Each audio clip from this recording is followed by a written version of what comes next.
जो कर रहे हैं वो उन्हीं की शक्ति से कर रहे हैं, करवा भी वही रहे हैं और ताकत सामर्थ्य भी वही दे रहे हैं।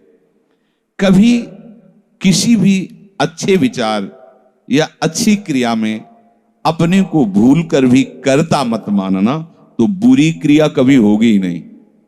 बात पकड़ो। यदि अच्छी क्रियाओं के कर्ता आप बनोगे तो बुरी क्रियाओं से बच नहीं सकते। अगर अच्छी क्रियाओं को देख रहे हो कि प्रभु करा रहे, तो बुरी क्रियाओं का संकल्प ही नहीं उदय होगा। अहम गलित हो गया तो अहम में ही तो सारे विकार रहते हैं। हर समय प्रभु के सामने कृतज्ञ रहो। कितनी कृपा, क्या हमसे लेना है आपको, आप तो पूर्ण काम हो, हमें इतना दुलार कर रहे हो। बलिहारी प्रभु, वो बार बार मन उनके चरणों में लौटता रहता है। प्रभु का विधान सर्वज्ञता से पास हुआ है। वो खूब आगे की, पीछे की, मध्य की सब बात सोच करके उन्होंने आपके लिए विधान किया है। पहले से उन्होंने आपका उस समय मंगल विधान सुनिश्चित कर दिया है। कैसी भी परिस्थिति हो, कभी ऊबना मत, घबराना मत, अधीर मत होना और अपने भगवत विश्वास में कमी मत आने देना। कैसी भी परिस्थिति हो, यह जरूरी है। उबना मत। बहुत हो गया कष्ट सहते सहते, कितना सहूं, नहीं। ये अगर ऐसा आ रहा है तो भी आप भगवद आश्रित नहीं हुए। नहीं, ऐसा आ ही नहीं सकता। बड़ा आनंद आता है कष्ट में, बड़ा आनंद आता है। पूरा का पूरा मन, इंद्रियां केवल प्रभु में होती, क्योंकि कष्ट में कोई विषय की इच्छा तो होती नहीं किसी को भी। भारी पीड़ा है तो सब उसी में होती। जिसने अभ्यास किया है भगवत चिंतन का, आश्रय है प्रभु का, तो कष्ट में भाग के कहां जाएगा। उसी में तो एकदम तन्मय हो जाता है मन, इंद्रिया। आज जो आप भागवती का अभ्यास करते हो तो आपको पूर्वाभ्यास परेशान करता है ना, विषय चिंतन। और जिसने पूर्व में खूब भजन किया है तो आज विषयों के बीच में भी हो तो उसका भजन कैसे रुक जाएगा। सोचो जरा। आज आप खूब भजन की चेष्टा कर रहे हो पर पूर्वाभ्यास आपको विघ्न पहुंचा रहा है ना। ऐसे ही यदि आपने भजन का अभ्यास किया तो वर्तमान में कैसी भी दुखद विषयमयी कैसी भी परिस्थिति हो, वो कैसे रुक जाएगा। जब असद अभ्यास सत अभ्यास के बीच में प्रकट हो रहा है तो सत अभ्यास असत की सत्ता कैसे रहने देगा। इसीलिए जो भजन परायण जन होते, भारी से भारी विषम परिस्थिति में भी हर समय भजन करना नहीं होता, भजन नृत्य करता है, वो निहाल हो जाता है। सुख किसे कहते तब आप जानेंगे, सुख का परिचय तब आप जानेंगे जब इतना भरोसा हो कि कैसी भी परिस्थिति हो, उबना नहीं, घबराना नहीं, अधीर मत होना और विश्वास में कमी मत आने देना। कब तक भोगूं, कब तक। ऐसे लोग हैं उद्दंडता करते हैं, पाप करते हैं, उनको बुखार भी नहीं होता। भजन में लगे लोगों को देखो कितना कष्ट। ये क्या है प्रभु, कम से कम उनका शरीर स्वस्थ रखो तो आपका यश गा रहे भजन। उनका विधान सर्वज्ञता से भरा हुआ है। तुम अल्पज्ञ हो, तुम वर्तमान की बात सोच रहे हो। वो तीनों कालों को देखकर निर्णय करके परिस्थिति दिया, इसलिए मस्त रहो उनके भरोसे पर। कभी कई बार चर्चा की है प्रताप राय जी की, बचपन से भजन परायण थे, ईश्वर संपन्न घर था, भाई बहनों सब खूब। कुछ दिनों बाद माता पिता पधार गए, पूरा अधिकार। ऐसे भजन में डूबे रहते कि कि उनका व्यापार था कि जैसे कोई धन लेने के लिए आया तो उसके लिए कुछ गिरवी रखना होता था, आभूषण आदि, और जितनी आवश्यकता है आप धन ले जाइए, और जब धन मिल जाए तो ब्याज सहित उसमें रख जाना और अपना सामान ले जाना। एक बक्सा रखा रहता था और वो आप माला लिए हर समय भजन करते रहे। बड़े वास्तविक आंतरिक वृत्ति से प्रभु में लगे थे।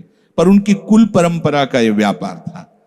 जैसे सदन जी की कुल परंपरा, तो कुछ गृहस्थ ऐसे महापुरुष जो अपने, भगवान भी कहते पर धर्मो भयावहा सुधर्मो निधनो श्रेया, पर धर्मो, वो जो वहां का काजी था उसने देखा कि बिना किसी प्रयत्न के बड़ा आनंद इनके चल रहा है, तो जलन होती, जो भगवत विरोधी जन, विमुख जन होते हैं तो जलन होती है। इसको दूसरे रूप में हम कह सकते हैं कि प्रभु अब उनके भजन का फल देना चाहते थे। दोनों बातें, परिणाम जान गए हैं इसलिए हम कह रहे हैं प्रभु उनके भजन का फल देना चाहते थे, और वो वर्तमान से देखो तो वो द्रोही थे, भगवत द्रोही जन। 3 लोगों ने काजी से मिलकर कहा बड़ा सुख लूट रहा है, हम जाके देखा है, बढ़िया काम बन जाए। वो देखता भी नहीं कि बक्से में क्या रखा गया। तो कुछ कंकड़ ऐसे झोली में, पहले थैली टाइप की झोली होती, गए प्रणाम किया और कहा हमें 10,000 रुपए की आवश्यकता है, यहां लिखो दस्तखत, तारीख, दिन, और चेक भी नहीं करे। वो इतने विश्वास परायण भक्त थे, अभी तक ऐसा कुछ हुआ भी नहीं था। 10,000 रुपए दे। थोड़ी देर में दूसरा आ गया, थोड़ी देर में तीसरा आ गया, उनको धन था, दे दिया। 2-3 दिन बाद एक आया और 10,000 का ब्याज, 10,000 रुपए उनका, अपनी जहां रखा हो निकाल लीजिए। थैली निकाली और 2500 लोगों को पहले से काजी ने वहां भेज रखा था, सबके सामने डाला। देखो कितना पाखंडी है, हमारी सोने की सब जो आभूषण थे सब हटा के देखो इसमें पत्थर रख दिया। और हो तले दूसरा आ गया, प्रताप राय जी आपसे ये 10,000 रुपए, ये आपका ब्याज का पैसा। उसे अरे हाँ मेरे भी स्वर्ण, तीसरा है। फिर अब तो जितने गांव वाले थे जो श्रद्धा करते थे कि भक्त है, बड़ा उनका सम्मान था, सब उनके मुंह पे निंदा करने लगे। तिलक लगाए बैठे हो, कंठी बांधे हो, नाम जप करते, तुम्हें शर्म नहीं आती? तभी हम लोग सोचते थे कि कुछ करते हो रहे हो, इतना माला माल हो रहे हो, ऐसी बेईमानी तुम करते हो। काजी आ गया, उसने कहा तुम रिपोर्ट लिखाओ। रिपोर्ट लिखाई गई, बादशाह के पास रिपोर्ट पहुंचा गई। उन्होंने कहा ऐसे पाखंडी को बंदी बना लिया जाए, सारी संपत्ति जब्त कर ली जाए। प्रताप राय जी ने जब सुन, अवाक, मतलब पत्नी से कहा कि ठाकुर जी की सेवा में बाधा ना पहुंचे, तुम ठाकुर जी को लो, पीछे के मार्ग से निकल जाओ, कुछ भोग सामग्री, आभूषण और ठाकुर जी को लेके चले जाओ। पत्नी ने ऐसा किया, साफ एक बर्तन भी नहीं रहने दिया और उनको हथकड़ी डाल करके जेल में पहुंचा दिया। सब लूट लिया, सब नष्ट भ्रष्ट कर दिया। अब आप देखते जाओ। जब वहां पहुंचे तो जो विरोधी जन थे तो उन्होंने कहा कि ठाकुर के बहुत से आभूषण, बड़ी महंगी मूर्ति इनकी ठाकुर की, इनकी पत्नी, उसको तो आपने बंदी नहीं बनाया। सरकारी सैनिकों ने खोज की तो अपने मायके चली गई थी, वहां से उनको बंदी बनाया। ठाकुर जी को ला करके जहां धन का स्टॉक था वहां रख दिया, आभूषण सब उनके, दोनों को एक जगह हथकड़ी बेड़ी डाल के वो ठाकुर जी से एकांत में जेल में कहने लगे कि ये सब लीला तो हमें बर्दाश्त है, लेकिन आप जो हमारे प्राणनाथ हैं, आपको बंद कर दिया गया, भोग नहीं लगेगा, आरती नहीं होगी, आपको शयन नहीं करे, ये हमसे बर्दाश्त नहीं होता। प्राण हमारे ले लो, हम आपकी सेवा के बिना नहीं रह सकते। मुझे ये जो कुछ किया इस तो बर्दाश्त है, पर आप हमारे पास नहीं, आपकी सेवा नहीं, और जीवन भर कुल परंपरा से आपकी सेवा होती, नाथ ये मुझसे बर्दाश्त नहीं होता। विकल होकर के रोए तो वहीं गलबैया दिए प्रिया प्रीतम जेल में ही प्रकट हो गए, निहाल कर दिया। फिर आगे जो बड़ा चरित्र है, हम ये बताना चाहते हैं कि देखने में तो हमें लगा कि देखो ऐसे महान भक्त के जीवन में कैसी परिस्थिति आई, पर परिणाम देखकर हम ये कह सकते हैं कि ये फल वृत्ति आई, पूरे जीवन के भजन का फल कि सच्चिदानंद प्रभु का साक्षात दर्शन, साक्षात ऐसी महान स्थिति आगे उनकी वर्णन है। यह कह रहे कि ऊबो मत, घबराओ मत, अधीर मत हो, विश्वास में कमी मत होने दो। अब प्रभु ने क्या देखा कि इसे ना संपत्ति के हरण का दुख है और ना इसे किसी सम्मान नष्ट का, पूरे जीवन भर सम्मानित रहे, गांव के सब भगत जी हैं, सब मिटिया मेट हो गया, इस बात का कोई दुख नहीं, केवल मेरी सेवा का सुख। आगे चरित्र में आता है फिर उन्होंने जो लीला की कि बादशाह चरणों में झुका, पूरी समाज के सामने उन तीनों ने स्वीकार किया मैंने कपट किया, फिर जय जयकार। ये तो उनके एक मिनट का काम होता है, ये उनका तिनके को ब्रह्मा बना देना, ब्रह्मा को तिनका बना देना, ये उनका तो खिलवाड़ होता है। इसलिए कभी विश्वास कम मत करना, क्योंकि ऐसी परिस्थिति आ सकती है कि आपको लगेगा कि अगर भगवान होता, मान लो वहीं थोड़ा सा नकारात्मक सोच कर ली जाए कि ऐसा क्या, जीवन भर आपसे प्यार करके भजन, इतनी भारी बेइज्जती, ऐसा ऐसा। भक्त अगर ऐसा चिंतन करता है तो शरणागति नहीं, क्योंकि शरणागति में विपरीत चिंतन की जगह नहीं होती, शरणागति में संशय नहीं होता। उसकी कृपा के असंख्य रूप हैं, वो आवश्यकता अनुसार जब जहां जैसे चाहेगी वैसा रूप रख लेगी। और आप शरणागत हैं तो आपके लिए अब कृपा के सिवा कोई दूसरा होगा नहीं। बैठा लिए हृदय में, आप प्रभु के शरणागत हैं, अब आप पर कृपा ही कृपा होगी। पर लिखा हुआ कि कृपा असंख्य रूप धारण कर सकती है, कोई भी रूप उसका हो सकता है। अब आदर करना, अब आपके जीवन में केवल कृपा होगी, शरणागत है पर उसका आदर करना। प्रभु के कृपा में, विधान में जो संदेह कर बैठता है, विरुद्ध चिंतन कर लेता है, तो उसको कृपा छोड़ती नहीं है,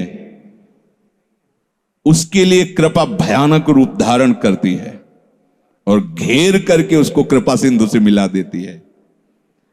और जो हृदय की निर्मलता से, विश्वास से, प्रेम पूर्वक सराहता रहता है, वाह प्रभु अपना मानकर दंड दिया, बहुत अच्छा किया, आपने जो जो किया ना बहुत अच्छा किया प्रभु। अब लगता है कि आपने मुझे स्वीकार कर लिया, क्योंकि आप कुछ भी करने में अब हिचकते नहीं है, हमसे पूछने की जरूरत नहीं है, आप जो जो कर रहे बहुत।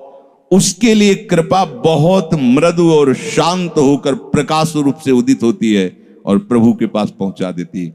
कृपा बख्शेगी नहीं। आप शरणागत हो, अगर ज्यादा चतुराई करोगे तो भयानक रूप धारण कर लेगी। अब तुम्हें जाना ही है प्रभु के पास, अगर सुलझोगे तो शांत सौम्य होते हुए आपको पहुंचा देगी। तुम विश्वास करो, इसी विश्वास से तुम्हें भगवत दृष्टि प्राप्त होने वाली है। कल हम कुछ उपासकों से बात कर रहे थे कि भैया ऐसा मत समझो कि अमुक समय तक साधना करने पर सिद्धार्थ अवस्था आती, नहीं, अभी समझ ठीक कर लो, अभी सिद्ध हो जाओगे। अभी ये साधना से नहीं होता, ये समझ से होता है। आपकी समझ ठीक हो गई, अभी वही आचरण आने लगेंगे जो सिद्धों में आचरण। हम लोगों के दिमाग में बैठा हुआ 12 वर्ष 18 वर्ष ऐसा वैसा, 12 जन्म में भी बात नहीं बनने वाली, और 12 मिनट भी बहुत होते हैं। समझ जाओ, जैसे कोई कहे ऐसे ही बोल रहे हो। आपके पास कोई उदाहरण है? भागवत में 11 स्कंद में तितिक्षु ब्राह्मण का चरित्र पढ़ लो, और ये भगवान श्री कृष्णचंद्र जो उद्धव को उसका चरित्र सुना रहे, मतलब उसका यश गान कर रहे हैं, और वो खुद कह रहा है कि मैंने जीवन में कभी कोई साधन भजन की बात जाने तो धर्म नहीं किया। हुआ क्या? कृपा उदित हुई, सर्वनाश का खेल हुआ और उसकी एकदम समझ ठीक हो गई। समझ पढ़ लेना उसकी। जिनके लिए मैंने पूरा जीवन, वो मुझे त्याग रहे। जिस धन को ना मैंने प्रयोग किया ना किसी को करने दिया, उसका अपहरण हो गया। जिस शरीर को मैं माना वो बुढ़ापे में जा रहा है। ये हो क्या रहा है? समझ ठीक हुई, उसी समय वो ऐसी स्थिति का महापुरुष हो गया कि भगवान उसका यशगार है। बोलो क्या साधना? समझ। रत्नावती जी ने क्या साधना की? दासी ने जब बताया तो हिमालय में जाके उन्होंने पद्मासन लगा के कोई साधना की क्या? दासी ने बताया कि सबका प्रीतम परम सुंदर करुणामय बिहारी जो है, बस समझ पकड़ लिया बिहारी। और महान सिद्ध। अपने लोग ऐसी धारणा बनाए हुए कि धीरे धीरे विषय छूटेगा, कामनाएं छूटेंगी, इतने वर्ष कम से कम, ऐसा वैसा। कुछ नहीं, अभी एकदम स्वीकार करो, आनंद पूर्वक चल दो। स्वीकृति का सारा चमत्कार है, अंदर से स्वीकार कर लो। अब तुम्हें ध्यान दीजिए, वही पदार्थ, वही परिस्थिति, वही कार्य प्राप्त होगा जिससे तुम्हारा मंगल होगा। काहे को खोपड़ी लड़ाते हो? कितना आनंद है। वही पदार्थ, जय राधा वल्लभ। जो गीता जी में वर्णन कर रहे थे कि यदि विषय का राग पूर्वक चिंतन किया जाए तो चिंतन मात्र से सर्वनाश हो जाता है, उसी के आगे श्लोक का वर्णन किया कि यदि राग द्वेष रहित होकर विषय का सेवन किया जाए तो हृदय की स्वच्छता, हृदय का प्रसाद, और प्रसादे सर्व दुखा नाम हानिरस्य उपजाति। बात पकड़ो। अब तुम्हें वही पदार्थ, वही क्रिया, वही सानिध्य मिलेगा जिससे तुम्हें मंगल में भगवान के दर्शन की योग्यता प्राप्त होगी। अच्छा बताओ, छोटा सा बच्चा जिसके पंख नहीं निकले वो क्या करेगा? शुद्ध शरणागति का स्वरूप अजात पक्षा यु मातरम खगा। तो आप शुद्ध शरणागति तो बनना चाहते हैं ना? उस बच्चे की योग्यता कितनी है? चे चे करके केवल मां की तरफ देखना, तो राधा राधा बोल के केवल लाडली जी की तरफ देखना हमारी। उस बच्चे पर यदि कोई प्रहार करने के लिए जीव आ रहा है तो माता पिता का कर्तव्य है, उससे तो पंख ही नहीं निकले तो अपना बचाव क्या करेगा? तो काम क्रोध लोभ आदि यदि आप पर आक्रमण कर रहे हैं तो आप बचाव कहां करने लायक हैं? तो आप इधर चे चे करके देखिए, राधा राधा राधा राधा राधा। और सही पूछो, जब ऐसी शरणागति आएगी तो आएंगे ही नहीं। वो भी भगवत प्रेरित आते हैं, भगवत प्रेरित। नहीं, देवर्षि नारद जी के हृदय में कहां काम था? पूरी लीला करके काम हार गया, और जब अहंकार आ गया तो छूट दे दी, तो देख लो क्या हो गया। समझना बस, सारी ये जो परमार्थ का खेल है ये सब समझ का है। आश्रय से जो भगवान कहते हैं कि बुद्धि योगम ददामिते, बस ये बुद्धि योग हो गया कि मस्त हो जाओगे। तेषाम सतत युक्तानाम भजताम प्रीति पूर्वकम ददामि बुद्धि योगम तम। अब जो भी पदार्थ, जो भी क्रिया, जो भी सानिध्य, वो कृपा के द्वारा होगा। अब हमें उसमें न राग करना न द्वेष करना है। और इसका परिणाम क्या बताया? हृदय की स्वच्छता, परम प्रसाद और बुद्धि का भगवान में स्थित हो जाना। अब वो प्रतिकूल हुआ या अनुकूल हुआ? अगर प्रतिकूल हुआ तो आपने सोचा गलत सिद्धांत। अगर ये बात हम ना माने होते तो इससे सावधान रहते तो हमारा वो होना था। प्रभु का विधान था, उसमें कुछ है, बाद में देख लेना। उसका वो परिणाम होगा जो तुम नहीं निकाल सकते थे। उस प्रतिकूल पदार्थ, वस्तु, व्यक्ति के सानिध्य से वो ठीक हुआ है जो ठीक होना था, प्रभु ने भेजा है। अब तो तुम निश्चिंत हो जाओ, अब भय ना करो। समझ ला, प्रभु सर्वज्ञ हैं, तुम उनके भरोसे हो गए हो, आप कोई तुम्हारा मंगल कर ही नहीं सकता। बोले काम आता है, क्रोध आता है, गंदी बातें मन में रहती हैं। कहा जाता है जब ये तक हृदय में रहेंगे तब तक तुम्हें भगवत प्राप्ति नहीं होगी। शास्त्रों में खूब खुला वर्णन है, चाहे जहां देख लो। त्रिविधम नरकस्येदम द्वारम नाशन मात्मनः कामः क्रोधा तथा लोभा। तस्मादे त्रयम त्यजेत, काम क्रोध मद लोभ शब नाथ नरक के पंथ। पर इसके बीच की हम एक रहस्यमयी बात आपको बताते हैं।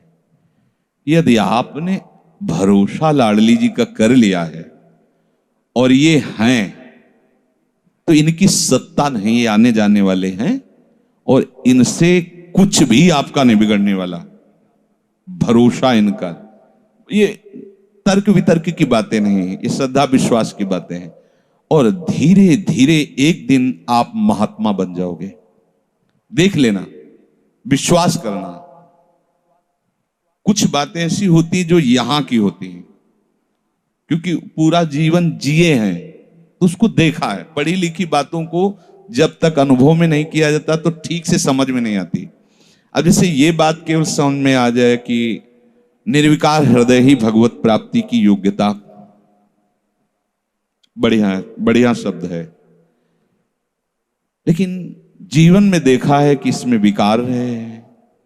जीवन में देखा है इसमें बहुत सी घृणित बातें रही और कसर रखा नहीं साधन में, भजन में, साधन में, उपासना में। गुरु कृपा से छूट नहीं दी। जीवन हो गया 5 मिनट भी इसको छूट नहीं दी। हर समय जैसे दुश्मन पर सवार रहे। देखो बीमार हैं, बुखार, ये दुनिया का सब नाट, छूट नहीं है। अगर थोड़ी भी सांस है, चलने की हिम्मत है तो चलेंगे। ऐसा नहीं कि बीमार हूं पड़ा, नहीं, हिम्मत है तो बैठेंगे, चिंतन सब। पर विकार देखा है, काम भी देखा है, क्रोध भी देखा है, 20 वर्ष बाद भी ममता को भी देखा है। अब हम क्या करें? निराश होकर बैठ जाएं क्या? नहीं। तो भगवत प्राप्ति तो होगी नहीं। 20 वर्ष से चलते रहे, ममता भी देखा पीछे, काम भी देखा, क्रोध। अब क्या करें? बिल्कुल निराश मत होना। ये वो विधान चल रहा है जो आपको सच्ची शरणागति में पहुंचाएगा। पक्का, बिल्कुल, ये अनुभव की बात कह रहा हूं, इसमें कोई क्यों म्यों करने की जरूरत नहीं। आपको निश्चित भगवत प्राप्ति होगी। काम क्रोध ये स्फुरित होते रहें तो भी आपको निश्चित भगवत प्राप्ति होगी, क्योंकि आपने आश्रय लिया है लाडली लाल का। इस पर किसी का तर्क नहीं चलेगा। जैसे कोई कहे, तुम्हारे कहने से होता है, पता नहीं तुम्हारी छाती का अनुभव गलत हो तो ठीक वैसे ही विषयों का सेवन करने वाला सुग्रीव, ठीक वैसे ही मदांध बाली, वो नहीं जानता भगवान को। भगवान सुग्रीव नहीं जानता। हनुमान जी कहते हैं कि महापराक्रमी चक्रवर्ती सम्राट महाराज दशरथ जी के पुत्र भगवान श्री राम हैं। इनसे मित्रता कर लो तो तुम बाली के भय से क्या, कोई भी तुम्हें भयभीत नहीं, काल भी भयभीत नहीं कर सकता। हनुमान जी पर विशेष श्रद्धा और विश्वास सुग्रीव का था, बहुत प्रीत है। एक तरह से उनके मंत्री हित, जैसा वो आदेश करते थे वैसा। एक भक्त पर विशेष श्रद्धा ने प्रभु से मित्रता करवाई, सामने अग्नि को साक्षी करके। ये इसके सुग्रीव के लिए नहीं, अग्नि को साक्षी करवाया भगवान के लिए कि आप निर्वाह करना। हनुमान जी बहुत भक्त चतुर होता है। फिर भी वो कह रहा कि ये मार देंगे बाली को। हनुमान जी, कैसी बात करते हो, इन पर संशय करते हो? बोले नहीं, अगर ये हमारा संशय मिटा दे तो मैं भय रहित हो जाऊं। क्या? ये ताड़ के वृक्ष हैं, एक बाण में ही एक दुंदुभि राक्षस जो क्या था, उसकी अस्थियां और ताड़ को बेच दें तो मैं मान लूंगा कि बाली को मार सकते हैं। भगवान का अमोघ बाण, हा अब मेरे प्रीतम हो, ये भक्ति है।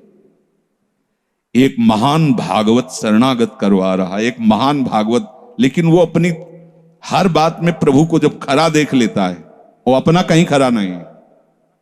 आप देखते जाओ, भगवान ने बाली का उद्धार किया। जब प्रभु का तीर उसके हृदय में धसा हुआ है, प्रभु को देखा तो हृदय प्रीति, मुख वचन कठोरा। भगवान की तरफ देखकर हृदय में तो अपार प्रीति का हो भाग्य, हो भाग्य। क्योंकि चलते समय उसकी पत्नी ने बता दिया था होश में, जो भगवान है वही है, दूसरा नहीं। उनका भगवान समदर्शी, मेरे से बैर क्यों करेंगे? कोई सुग्रीव इतना बड़ा भगत तो है नहीं, बचपन से जानने, दोनों भाई हैं, दोनों एक जैसे हैं, तो मैं बैरी हूं और वो प्यारा हो, ऐसा क्यों हो सकता है? वो तो समदर्शी है। जब भगवान ने बाण मारा तो यही प्रश्न किया, बोला चितई राम की ओरा, हृदय प्रीति मुख बचन कठोरा, बोला चितई मैं बैरी सुग्रीव प्यारा, कारण कवन। शब्द देखो, नाथ मैं मारा, मैं भी तो आपका हूं। नाथ शब्द दासत्व से, मैं भी तो आपका हूं, प्रभु मुझे मारा और इसको आपने प्यार किया, क्या खास बात थी? तो भगवान ने यही बताया कि तुमने सुन रखा था कि मेरी शरण में आ गया है, बस। अब आप देखो क्या नहीं है सुग्रीव के पास। और आगे उसी चरित्र के सर्वज्ञ लेखक गोस्वामी श्री तुलसीदास जी लिखते हैं कि जेहि अग बधेउ व्याध जिमि बाली, सोई सुकंठ पुनि कीन कुचाली। कुचाली शब्द, वही कुचाल की। इसकी व्याख्या नहीं करनी है, केवल समझना है। महाभागवत परम वंदनीय विभीषण जी, सोई करतूती विभीषण केरी, सपन हो राम न तिंत, जन अवगुण प्रभु मान न काऊ, दीन बंधु अति मृदुल स्वभाव, रहत न प्रभु चित चूक किए की, करत सुरत सैबार ये की। इसने मुझे अपना माना बस। और ये तो हरि का स्वभाव वर्णन किया। और लाडली जो हरि के वात्सल्य समुद्र की सार, वात्सल्य समुद्र सार। यहां तो नेक हूं न रिसको भूल हो न हो सके। ये कभी हृदय में सोचना कि मेरा हृदय विकारी है, तो पहली गलती तो आपने हृदयेश्वर के नाम ही हृदय नहीं किया। और दूसरी बात, अब मुझे परवाह क्या है? जब उन्होंने कहा मैं तुम्हें पास कर दूंगा, तो मुझे परेशानी क्या है? ककारा भी लिखना नहीं आता, उन्होंने अच्छे से नंबर ऊपर रख दिए तो हमारा काम बन गया। तो हमें अपनी शरणागति पर कभी अविश्वास नहीं करना। हमें अपनी स्थिति को देखकर कभी अपने प्रभु पर प्रश्नवाचक चिन्ह नहीं लगाना, तो इसका परिणाम होगा भगवत प्राप्ति। बिल्कुल आप अच्छे से समझ लो, हमारी आपकी बुद्धि एक भुनगे की तरह है और यात्रा ऐसी कि गरुड़ भी नहीं पार कर सकते। जाना वहां है जहां गरुड़ भी नहीं पार कर सकते।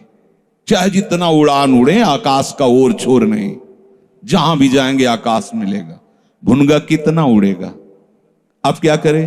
वो वहीं से पुकारे, वो उनको आने में देर नहीं है, उनको आने में बस। शांत हो जाओ, आश्रित हो जाओ, किसी अन्य का भरोसा नहीं।